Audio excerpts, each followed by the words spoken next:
ಇತಿಹಾಸ ಪ್ರಸಿದ್ಧಿ ಚೇಳೂರಿನ ಮರಳಬಸವೇಶ್ವರ ಜಾತ್ರೆ ಹಾಗೂ ದನಗಳ ಜಾತ್ರೆ ಅದ್ದೂರಿಯಾಗಿ ಸಾವಿರಾರು ಭಕ್ತಾದಿಗಳ ನಡುವೆ ನೆರವೇರಿತು. ಗುಬ್ಬಿ ತಾಲೂಕು ಚೇಳೂರು ಹೋಬಳಿಯ ಚೇಳೂರಿನಲ್ಲಿ ಇತಿಹಾಸ ಪ್ರಸಿದ್ಧ ಶ್ರೀ ಮರಳಬಸವೇಶ್ವರ ಸ್ವಾಮಿಯವರ ಜಾತ್ರಾ ಮಹೋತ್ಸವ ಹಾಗೂ ಭಾರೀ ದನಗಳ ಜಾತ್ರೆ ಸಾವಿರಾರು ಭಕ್ತರ ಸಮ್ಮುಖದಲ್ಲಿ ಬಹಳ ಅದ್ದೂರಿಯಾಗಿ ನೆರವೇರಿತು. ಜಾತ್ರಾ ಮಹೋತ್ಸವದ ಅಂಗವಾಗಿ ದೇವಸ್ಥಾನದಲ್ಲಿ ವಿಶೇಷ ಪೂಜೆ, ಅಭಿಷೇಕ, ಹೋಮಹವನಗಳು ಬಹಳ ಭಕ್ತಿ ಭಾವದಿಂದ ನೆರವೇರಿದವು. ದೂರದಿಂದ ಆಗಮಿಸಿದ ಭಕ್ತರು ಸ್ವಾಮಿಯವರ ದರ್ಶನ ಪಡೆದು ಪುನೀತರಾದರು. ಶ್ರೀ ಬಸವೇಶ್ವರ ಸ್ವಾಮಿಯವರ ಸಮಿತಿಯ ಅಧ್ಯಕ್ಷರಾದ ಶ್ರೀ ಗೋಸಲ ಚನ್ನಬಸವೇಶ್ವರ ಶಿವಾಚಾರ್ಯ ಮಹಾಸ್ವಾಮಿಗಳು ಮಾತನಾಡಿ, ದೇವಸ್ಥಾನವು ಅಪಾರ ಇತಿಹಾಸ ಹೊಂದಿರುವ ಪವಿತ್ರ ಕ್ಷೇತ್ರವಾಗಿದ್ದು ಭಕ್ತರು ಶ್ರದ್ಧಾಭಕ್ತಿಯಿಂದ ದರ್ಶನ ಪಡೆದು ಅನುಗ್ರಹಕ್ಕೆ ಪಾತ್ರರಾಗಬೇಕು ಎಂದು ತಿಳಿಸಿದರು. ಈ ವೇಳೆ ಶ್ರೀಮನ್ ನಿರಂಜನ ಪ್ರಣವ ಸ್ವರೂಪಿ ಶ್ರೀ ವಿಭವ ವಿದ್ಯಾಶಂಕರ ದೇಶಿ ಕೇಂದ್ರ ಸ್ವಾಮೀಜಿಯವರು ಉಪಸ್ಥಿತರಿದ್ದು ದೇವಸ್ಥಾನದ ಪೌರಾಣಿಕ ಹಿನ್ನೆಲೆಯನ್ನು ವಿವರಿಸಿದರು. 3 ಇಡಿ ಮಣ್ಣು ಹಾಗೂ 101 ಬಿಂದಿಗೆ ನೀರನ್ನು ಅರ್ಪಿಸುವ ಮೂಲಕ ಮರಳು ಬಸವೇಶ್ವರ ಉದ್ಭವವಾಗಿದೆ ಎಂಬ ನಂಬಿಕೆ ಇರುವುದಾಗಿ ತಿಳಿಸಿದರು. ಕರ್ನಾಟಕ ರೈತ ಸಂಘದ ಸಂಘಟನಾ ಕಾರ್ಯದರ್ಶಿ ಮಂಜುನಾಥ್ ಹರೇಹಳ್ಳಿ ಮಾತನಾಡಿ, ಜಾತ್ರಾ ಮಹೋತ್ಸವದ ದಾಸೋಹ ವ್ಯವಸ್ಥೆಗೆ ಸಹಕರಿಸಿದ ವರ್ತಕರು ಹಾಗೂ ಅಂಗಡಿ ಮಾಲೀಕರಿಗೆ ಅಭಿನಂದನೆ ಸಲ್ಲಿಸಿದರು. ಭಕ್ತರಿಗಾಗಿ ಬೆಳಗ್ಗೆ, ಮಧ್ಯಾಹ್ನ ಹಾಗೂ ರಾತ್ರಿ ಅನ್ನ ಸಂತರ್ಪಣಾ ವ್ಯವಸ್ಥೆ ಮಾಡಲಾಗಿದ್ದು ಹೆಚ್ಚಿನ ಸಂಖ್ಯೆಯಲ್ಲಿ ಭಾಗವಹಿಸಲು ಮನವಿ ಮಾಡಿದರು. ದೇವಸ್ಥಾನದ ಕಾರ್ಯದರ್ಶಿ ಬಚ್ಚೇಗೌಡ ದೇವಸ್ಥಾನದ ಅಭಿವೃದ್ಧಿಗೆ ಇನ್ನಷ್ಟು ಸೇವೆ ಸಲ್ಲಿಸುವ ಸಂಕಲ್ಪ ವ್ಯಕ್ತಪಡಿಸಿದರು.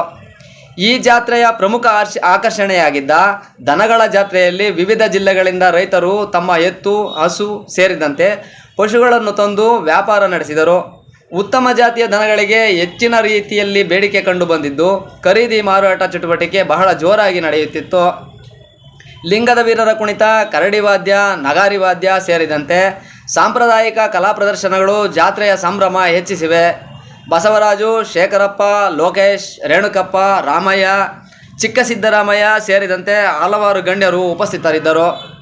ಭಕ್ತರು ತಮ್ಮ ಇಷ್ಟಾರ್ಥ ಸಿದ್ಧಿಗಾಗಿ ರಥೋತ್ಸವದಲ್ಲಿ ಭಾಗವಹಿಸಿ ರಥವನ್ನು ಎಳೆಯುವ ಮೂಲಕ ತಮ್ಮ ಭಕ್ತಿಯನ್ನು ವ್ಯಕ್ತಪಡಿಸಿದರು.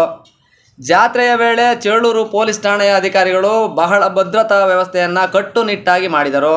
ಒಟ್ಟಾರೆ ಮರಳು ಬಸವೇಶ್ವರ ಜಾತ್ರಾ ಮಹೋತ್ಸವವು ಹಾಗೂ ದನಗಳ ಜಾತ್ರೆ ಬಹಳ ಭಕ್ತಿಯಿಂದ, ಸಂಪ್ರದಾಯದಿಂದ, ಸಂಭ್ರಮದಲ್ಲಿ ಯಶಸ್ವಿಯಾಗಿ ನೆರವೇರಿತು. Bureau report, focus, Tumakuru. ತನ್ನ ಮರಳು ಬಸವೇಶ್ವರ ಸ್ವಾಮಿ ಪ್ರಚೋದಯಾತು. ಇವತ್ತಿನ ಇತಿಹಾಸ ಪ್ರಸಿದ್ಧವಾಗಿರ್ತಕ್ಕಂಥ ಮರಳಬಸವೇಶ್ವರ ಸ್ವಾಮಿ ದೇವಸ್ಥಾನದ ಜಾತ್ರಾ ಮಹೋತ್ಸವಕ್ಕೆ ಆಗಮಿರ್ತಕ್ಕಂಥ ಸರ್ವ ಸದ್ಭಕ್ತರಿಗೆ ಮರಳಬಸವೇಶ್ವರ ಸ್ವಾಮಿ ಗ್ರಾಮದಲ್ಲಿರ್ತಕ್ಕಂಥ ಸಂಗಮೇಶ್ವರ, ಕಾಲಭೈರೇಶ್ವರ, ದೃಷ್ಟೇಶ್ವರ, ಶನೇಶ್ವರ ಎಲ್ಲ ಗ್ರಾಮ ದೇವತೆ ಎಲ್ಲರಿಗೂ ಆರೋಗ್ಯವನ್ನು ಕೊಟ್ಟು ಕಾಪಾಡಲಿ. ಮರಳಬಸವೇಶ್ವರ ಸ್ವಾಮಿ ಭಾಳ ಇತಿಹಾಸ ಇರತಕ್ಕಂಥದ್ದು. ಇಲ್ಲಿ ಶರಣರು ಬಂದು 1 ಇಡಿ ಮರಳನ್ನಿಟ್ಟುಬಿಟ್ಟು 1 ಇಡಿ ಮರಳನ್ನಿಟ್ಟು 101 ಬಿಂದಿಗೆ ನೀರು ಹಾಕಿದ್ದು.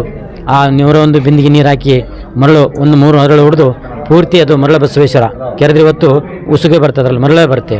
ಹಾಗಾಗಿ 101 ಲಿಂಗವನ್ನು ಸ್ಥಾಪನೆ ಮಾಡಿದ್ದಾರೆ. ಇಲ್ಲಿ ಒಳ್ಳೆ ಪುಣ್ಯಕ್ಷೇತ್ರ. ತಾವೆಲ್ಲರೂ ಪುಣ್ಯಕ್ಷೇತ್ರ ಬಂದು ಆ ಸ್ವಾಮಿ ಆಶೀರ್ವಾದ ಕೃಪೆಗೆ ಪಾತ್ರರಾಗಿ ತಮ್ಮೆಲ್ಲರಿಗೂ ಭಗವಂತ ಆರೋಗ್ಯವನ್ನು ಕೊಟ್ಟು ಕಾಪಾಡಲಿ ಅಂತಕ್ಕಂಥ ಮಾತನ್ನು ಈ ಶುಭ ಸಂದರ್ಭದಲ್ಲಿ ತಿಳಿಸ್ತಾ ಇದ್ದೀವಿ. ಗುರುಭ್ಯೋ ನಮಃ. ಏನು ಆರಾಧ್ಯ ದೈವ ಹಾಗೂ ಗುರುಗಳು ಆದಂತಹ ಶ್ರೀ ಸಿದ್ಧಲಿಂಗೇಶ್ವರರ ಆದಿಯಾಗಿ ಲಿಂಗೈಕ್ಯ ಶ್ರೀಮನ್ ನಿರಂಜನ ಪ್ರಣವ ಸ್ವರೂಪಿ ಶ್ರೀ ಗೌರಿಶಂಕರ ಸ್ವಾಮೀಜಿಯವರ ಪರ್ಯಂತ ಶ್ರೀಮಠದ ಗುರು ಪರಂಪರೆಗೆ ಶರಣಾರ್ಥಿಗಳನ್ನು ಸಲ್ಲಿಸಿ ಓಂ ಶ್ರೀ ಗುರುಭ್ಯೋ ನಮಃ. ಈ ಮರಳಬಸವೇಶ್ವರ ದೇವಸ್ಥಾನ, ಈ ಮರಳಬಸವೇಶ್ವರರ ಉದ್ಭವ ಸುಮಾರು 12ನೇ ಶತಮಾನದಲ್ಲಿ ಕಲ್ಯಾಣ ಕ್ರಾಂತಿಯ ನಂತರ ಈ ಭಾಗಕ್ಕೆ ಅಲ್ಲಿಂದ ಎಲ್ಲ ಬಂದಂಥ ಶರಣರು ಇಲ್ಲಿ ಒಂದು 3 ಇಡಿ ಮಣ್ಣನ್ನು ಹಾಕಿ ಮತ್ತು ಒಂದು 101 ಬಿಂದಿಗೆಯನ್ನು ನೀರನ್ನು ಹಾಕಿದ ಮೇಲೆ ಈ ಮರಳಬಸವೇಶ್ವರ ಉದ್ಭವವಾಯಿತು ಅಂತೇಳಿ ಪ್ರತೀತಿ ಇದೆ. ಆ 101 ಬಿಂದಿಗೆ ನೀರನ್ನು ಹಾಕಿದ ಪ್ರತೀತವಾಗಿ 101 ಲಿಂಗಗಳನ್ನು ಸ್ಥಾಪನೆ ಮಾಡಿದ್ದಾರೆ. ಈ ಮರಳಬಸವೇಶ್ವರ ರಥೋತ್ಸವ ಜಾತ್ರಾ ಮಹೋತ್ಸವ 101ನೇ ವರ್ಷದ ಇಲ್ಲಿಗೆ 8 ವರ್ಷಗಳಿಂದ ದಾಸೋಹವನ್ನು ನಡೆಸ್ಕೊತಾ ಬರ್ತಾ ಇದ್ದಾರೆ. ಈ ವರ್ಷ ವಿಶೇಷ ಅಂದರೆ ಈ ಭಾಗದ ರೈತ ಸಂಘದವರೆಲ್ಲ ಕೂಡಿ ಈ ದಾಸೋಹ ಕಾರ್ಯಕ್ರಮದಲ್ಲಿ ಪಾಲ್ಗೊಂಡಿದ್ದಾರೆ. ಹಾಗಾಗಿ ಈ ಕಾರ್ಯಕ್ರಮದಲ್ಲಿ ಎಲ್ಲರೂ ಕೂಡ ಬಸವೇಶ್ವರ ಕಾರ್ಯಕ್ರಮದಲ್ಲಿ ಭಾಗವಹಿಸಿದ್ದೀರಿ. ನಿಮಗೆಲ್ಲರಿಗೂ ಕೂಡ ಈ ಶ್ರೀ ಬಸವ ಜಯಂತಿಯ ಹಬ್ಬದ ಪ್ರಯುಕ್ತ ಶುಭಾಶಯಗಳನ್ನು ತಿಳಿಸ್ತಾ ಇದ್ದೀವಿ. ನೀವೆಲ್ಲರೂ ಕೂಡ ಈ ಬಸವೇಶ್ವರನ ರಥೋತ್ಸವದಲ್ಲಿ ಪಾಲ್ಗೊಂಡು ಮರಳಬಸವೇಶ್ವರ ಕೃಪೆಗೆ ಪಾತ್ರರಾಗಿ ನಿಮ್ಮ ಜನ್ಮವನ್ನು ಪಾವನ ಮಾಡಿಕೊಳ್ಳಿ. ನಿಮಗೆಲ್ಲರೂ ಶುಭವಾಗಲಿ ಅಂತೇಳಿ ಬಯಸ್ತಾ ಆಶೀರ್ವಚನಕ್ಕೆ ವಿರಾಮವನ್ನು ನೀಡ್ತಾ ಇದ್ದೀವಿ. ಓಂ ಶಾಂತಿ ಶಾಂತಿ ಶಾಂತಿ. ಸರ್ವರಿಗೂ ಬಸವ ಜಯಂತಿ ಹಬ್ಬದ ಶುಭಾಶಯಗಳು. ವಿಶ್ವಗುರು ಬಸವಣ್ಣನವರ ಈ ಜಯಂತಿಯಂದು ಎಲ್ಲರಿಗೂ ಶುಭವಾಗಲಿ ಅಂತ ಹೇಳ್ತಾ, ಸುಮಾರು 102ನೇ ವರ್ಷದ ಬಸವ ಜಯಂತಿ ಹಬ್ಬದ ಕಾರ್ಯಕ್ರಮವನ್ನು ಮತ್ತು ಜಾತ್ರೆಯನ್ನು ಚೇಳೂರಿನಲ್ಲಿ ಈ ಗ್ರಾಮದಲ್ಲಿ ಮಾಡ್ತಾಯಿದ್ದೀವಿ.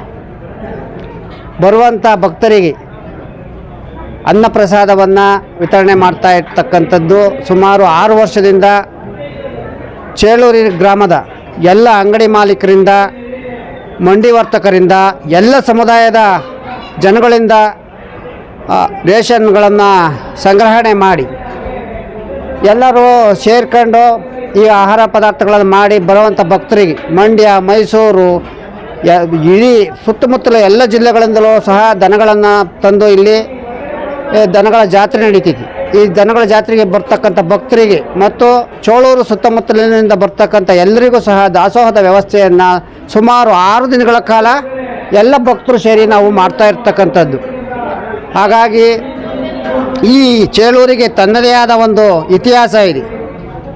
ಏನು ಇತಿಹಾಸ ಪ್ರಸಿದ್ಧ ಚೇಳೂರು ಮರಳು ಬಸವೇಶ್ವರ ಸ್ವಾಮಿ ಎದ್ದು ಉಡ್ರಿಕೆ ಹಾಕಿ ಚೇಳೂರು ಬಾವಿ ತುಂಬಿ ಊರು ಬಾಗಿಲಲ್ಲಿರ್ತಕ್ಕಂತಹ ಕಲ್ಲು ಕೋಳಿ ಕೂಗಿ ಆ ಸಮಯದಲ್ಲಿ ಜಗತ್ತು ಕಲಿಯುಗ ಪ್ರಳಯ ಆಗುತ್ತೆ ಅಂತ ಹೇಳಿ ಕಾಲಜ್ಞಾನದಲ್ಲಿ ಉಲ್ಲೇಖ ಆಗಿರ್ತಕ್ಕಂಥದ್ದು. ಹಾಗಾಗಿ ಈ ಚೇಳೂರು ತನ್ನದೇ ಆದ ಇತಿಹಾಸ ಹೊಂದಿದೆ. ದಾಸೋಹಕ್ಕೆ ಏನು ಸಹಕಾರ ನೀಡಿರ್ತಕ್ಕಂಥ ಎಲ್ಲ ಭಕ್ತರಿಗೂ ವಂದಿಸುತ್ತಾ ಇದೇ ರೀತಿ ಮರಳು ಬಸವೇಶ್ವರ ಸ್ವಾಮಿ ಜಾತ್ರೆ ಸಂಪನ್ನವಾಗಲಿ, ಎಲ್ಲ ಭಕ್ತರಿಗೂ ಒಳ್ಳೆಯದಾಗಲಿ ಅಂತ ಹೇಳಿ ಸಂದರ್ಭದಲ್ಲಿ ಈ ಬಸವ ಜಯಂತಿ ಹಬ್ಬದ ಸಂದರ್ಭದಲ್ಲಿ ಕೇಳ್ಕೊಳ್ತಾ ಇದ್ದೆ. ನನ್ನ ಹೆಸರು ಪ್ರಕಾಶ್ ಅಂತ ಹೇಳ್ಬಿಟ್ಟು, ಇದು ಮೂಲ ಬಂದು 1000 ಇತಿಹಾಸ ಇರ್ತಕ್ಕಂಥ ಚೇಳೂರು ಇತಿಹಾಸ ಪ್ರಸಿದ್ಧ ದೇವಸ್ಥಾನ. 101 ದೇವಸ್ಥಾನಗಳು, ಅದರಲ್ಲಿ ಇದು ಒಂದು ದೇವಸ್ಥಾನ. ಇದು 1000 ವರ್ಷ ಇತಿಹಾಸ ಇರ್ತಕ್ಕಂಥದ್ದು. 3 ಅಡಿ ಮಣ್ಣಿಟ್ಟು 101 ಕೂಡ ಹಾಕಿ ಅದರಲ್ಲಿ ಉತ್ಪತ್ತಿಯಾಗಿರ್ತಕ್ಕಂಥ ಮರಳು ಬಸವೇಶ್ವರ ಸಮೃದ್ಧಿಯಾಗಿ ಬೆಳೀತಾ ಇದ್ದಾನೆ. ಇವನ್ನ ಪ್ರಳಯ ಬಸವೇಶ್ವರ ಅಂತಲೂ ಕೂಡ ಕರೀತಾನೆ. ಇವನು ಎದ್ದು ಉಡ್ರಿಕೆ ಹಾಕಿ ಚೇಳೂರು ಬಾವಿ ಉಕ್ಕಿ ಮತ್ತು ಕಲ್ಕೋಳಿ ಕೂಗಿದ್ರೆ ಕಲಿಯುಗ ಪ್ರಳಯ ಅನ್ನೋ ಒಂದು ಪ್ರತೀತಿ ಇದೆ. ಮತ್ತು ತುಮಕೂರು ದೇಶಾದ್ಯಂತ ಅಂತಲ್ಲ, ಕರ್ನಾಟಕಾದ್ಯಂತ ಇದು ಪ್ರಸಿದ್ಧವಾದಂಥ ಕಡೆಯ ಜಾತ್ರೆ. ಪ್ರತಿ ವರ್ಷ ಏನು ನಡೆಯುತ್ತೆ ಜಾತ್ರೆ, ಇದು ಜಾತ್ರೆ ಸ್ಟಾರ್ಟ್ ಆಗಿ ಕಡೆ ಆದಂಥ ಜಾತ್ರೆ. ಮತ್ತು ಜಾತ್ರೆ ವಿಶೇಷವಾಗಿ ದಾಸೋಹ ನಡೀತಾ ಇರ್ತದೆ. ಮತ್ತು ಸತತ 10 ವರ್ಷಗಳಿಂದ ಮೊನ್ನೆ ನಮ್ಮ ನಂಜುಂಡಪ್ಪನವರು ಮತ್ತು ರೈತ ಸಂಘದವರ ಸಹಕಾರ ಮತ್ತು ಭಕ್ತಾದಿಗಳಿಂದ ದಾಸೋಹ ನಡ್ಕೊಂಡು ಹೋಗ್ತಾ ಇದೆ. ಮತ್ತು ಇವತ್ತು ರಥೋತ್ಸವ ಇದೆ. ತುಂಬ ವಿಜೃಂಭಣೆಯಿಂದ ರಥೋತ್ಸವ ಮತ್ತು ಬಸವಗಳ ಮೆರವಣಿಗೆ, ಬಸವ ಜಯಂತಿಯ ಶುಭಾಶಯಗಳು ಮತ್ತು ಬಸವಣ್ಣನ ಆದರ್ಶ ವ್ಯಕ್ತಿತ್ವವನ್ನು ಎಲ್ಲ ರೂಢಿಸ್ಕೊಂಡು ಮತ್ತು ಗುರುಗಳ ಆಶೀರ್ವಾದಗಳನ್ನು ಪಡ್ಕೊಂಡು ಜನ ಸಮೃದ್ಧಿ ಆಗಬೇಕು ಅನ್ನೋದು ಆಶಯ. ಮತ್ತು ಈ ವರ್ಷವೂ ಕೂಡ ಸಕಲ ಸಮೃದ್ಧಿಯನ್ನು ಕೊಡಲಿ, ರೈತರು ಹಸನಾಗಲಿ, ರೈತರ ಬಾಳು ಹಸನಾಗಲಿ ಅಂತ ಹೇಳ್ಬಿಟ್ಟು ಈ ಮೂಲಕವಾಗಿ ನಾವು ಎಲ್ಲವನ್ನು ಇದು ಮಾಡಿಕೊಂಡು ನಾವು ಒಂದು ಸಮೃದ್ಧಿಯಾಗಿ ನಾವು ಜಾತ್ರೆ ಇದು ಮಾಡಿಕೊಂಡು ಸ್ವಾಮಿಯವರ ಆಶೀರ್ವಾದವನ್ನು ಪಡ್ಕೊಳ್ಬೇಕು ಅಂತ ಹೇಳ್ಬಿಟ್ಟು ನಾನು ಎಲ್ಲ ಸದ್ಭಕ್ತರಲ್ಲಿ ವಿನಯಪೂರ್ವಕವಾಗಿ ಕೇಳ್ಕೊಳ್ತಾ ಇದ್ದೀನಿ. ಓಂ ಶ್ರೀ ಗುರು ಬಸವ ಲಿಂಗಾಯ ನಮಃ. ಇದು ಚೇಳೂರು ಇತಿಹಾಸ ಮರಳಬಸವೇಶ್ವರ ಸ್ವಾಮಿ ಕ್ಷೇತ್ರ. ಇದು ದಾಸೋಹ ಸಮಿತಿ ಆದ ನಂಜುಂಡಪ್ಪ ಇಲಕ್ಸಂದ್ರ ಆದ ನಾವುಗಳು ಪ್ರತಿ ವರ್ಷ ಇದು ಬಸವ ಜಯಂತಿ ದಿನದಂದು ಜಾತ್ರಾ ಮಹೋತ್ಸವ, ಇದು ಅನ್ನದಾಸೋಹ ಎಲ್ಲ ವ್ಯವಸ್ಥೆ ಇರುತ್ತೆ. ಸದ್ಭಕ್ತಾದಿಗಳು ಪ್ರತಿ ವರ್ಷ ಇದೇ ರೀತಿ ಯಥಾಸ್ಥಿತಿಯಾಗಿ ಬಂದು ಇದು ಜಾತ್ರಾ ಮಹೋತ್ಸವವನ್ನು ಅಭಿವೃದ್ಧಿಪಡಿಸಬೇಕಾಗಿ ತಮ್ಮಲ್ಲಿ ವಿನಂತಿಸಿಕೊಳ್ಳುತ್ತೇನೆ. ನಮಸ್ತೆ. ಇಡೀ ಚೇಳೂರು ಸುತ್ತಮುತ್ತಲಿನ ಹಾಗೂ ತುಮಕೂರು ಜಿಲ್ಲೆಯಾದ್ಯಂತ ಈ ದೇವಾಲಯಕ್ಕೆ ಭಕ್ತರಿರುವ ಎಲ್ಲರ ಮನಸ್ಸು ಕೊಟ್ಟು ಈ ದಿವಸ ಜಾತ್ರೆ ವಿಜೃಂಭಣೆಯಿಂದ ನಡೆಯುತ್ತಿದೆ. ಹಾಗಾಗಿ ನನ್ನ ರೈತ ಸಂಘದ ಗುರುಗಳಾದ ಮಂಜುನಾಥ್ ಅವರು ನನ್ನನ್ನು ಹಾಗಲವಾಡಿ ಹೋಬಳಿ ರೈತ ಸಂಘವನ್ನು ಭೇಟಿ ಮಾಡಿ ನೀವು ನಮ್ಮ ಜಾತ್ರೆಗೆ ಸಹಕರಿಸಬೇಕು, ನಾವೆಲ್ಲ ಒಟ್ಟಿಗೆ ಮಾಡಿ ಇಲ್ಲಿ ಅನ್ನದಾಸೋಹ ನಡೆಸ್ತಾ ಇದ್ದೀವಿ. ನಮ್ಮ ಕಾರ್ಯಕ್ರಮಕ್ಕೆ ಆಹ್ವಾನ ಮಾಡಿದ್ದಾರೆ. ಆದ್ದರಿಂದ ನಾವು ಈ ಜಾತ್ರೆಯ ಸಲುವಾಗಿ ದೇವರ ಕೃಪೆಯಂತೆ ನಮ್ಮನ್ನು ಕೇಳ್ಕೊಂಡಾಗ ನಾವು ಕೂಡ ಕಳೆದ 2 ವಾರದಿಂದ ಇಲ್ಲಿ ನಮ್ಮ ಗುರುಗಳಾದ ಹಿರಿಯರ ಜೊತೆ ಎಲ್ಲ ಸೇರಿಕೊಂಡು ಇಲ್ಲಿ ಸಂತೆ ನಮ್ಮ ಸಾರ್ವಜನಿಕರಲ್ಲಿ ಧನ ಸಹಾಯ ಅವರವರ ಭಕ್ತಿ ಅನುಸಾರವಾಗಿ ಎಲ್ಲರೂ ಸಹಕರಿಸಿದ್ದಾರೆ. ಈವನ್ ಕಡಿಮೆ ಎಲೆ ಅಡಿಕೆ ಮಾಡೋರು ಕೂಡ ಈ ದೇವರಿಗೆ ಎಷ್ಟು ಭಕ್ತಿ ಇಟ್ಟಿದ್ದಾರೆ ಅಂತಂದರೆ ಗೊತ್ತಾಯಿತು. ಎಲ್ಲ ಈ ದೇವರಿಗೆ ಮನಸ್ಫೂರ್ತಿಯಾಗಿ ಭಕ್ತಿಯಿಂದ ನಡ್ಕೊಳ್ತಾ ಇದ್ದಾರೆ ಅಂತೇಳಿ ಈ ಅನ್ನಸಂತರ್ಪಣೆಯ ಸಮಯದಲ್ಲಿ ನಾವು ಸ್ವಲ್ಪ ಸಹಾಯ ಮಾಡೋಣ, ಅನ್ನ ಸಹಾಯ ಮಾಡೋಣ ಅಂತೇಳಿ ನಾವು ಕೂಡ ಕೈ ಜೋಡಿಸ್ತೀವಿ ಅಂತೇಳಿ ಬಂದಿದ್ದೀವಿ. ದೇವರ ಕೃಪಕ್ಕೆ ನಾವು ಕೂಡ ತಲ್ಲೀನರಾಗಿ ನಾವು ವಂದಿಸುತ್ತಾ ಈ ಎರಡು ಮಾತನ್ನು ಮುಗಿಸ್ತೀವಿ.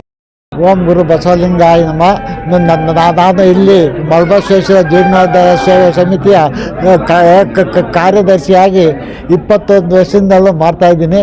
ಇನ್ನು ದೇವರು ಇನ್ನೂ ಹೆಚ್ಚು ಆಯಸ್ಪಟ್ಟು ಇನ್ನು ಮುಂದೆ ಈ ಥರನೇ ನೀನು ನಡ್ಕೊಂಡು ಹೋಗಲಿ ಅಂತ ಹೇಳಿ ಆ ಸ್ವಾಮಿ ಬೇಡ್ಕೊಂಡು ಈ ಸ್ವಾಮಿಯ ನಮ್ಮ ಅಮ್ಮ ಅಜ್ಜಿರ ಅಪ್ಪ ಅಮ್ಮವರು ಸ್ಥಾಪನೆ ಮಾಡೋದು. ಅವರು ನೋಡಪ್ಪ ನಾನು ಮಾಡಿದ್ದೀನಿ, ನೀನು ಉಳಿಸ್ಕೊಂಡು ಹೋಗ್ತೀನಿ, ನನಗೆ ಆಶೀರ್ವಾದ ಕೊಟ್ಟಿದ್ರು. ಅವತ್ತಿನಿಂದ ಇವತ್ತಿನ ನಾನು ಬಂದು ಈ ಸ್ವಾಮಿ ಇಲ್ಲಿ ಯಾರೋ ಶಿವಶರಣರು 3 ಅಡಿ ಮಳ್ಳಾಕಿ 101 ಗಡಿಗೆ ನೀರು ಇದ್ಬಿಟ್ಟು ಶಿವ ಪೂಜೆ ಮಾಡಿದಂಥ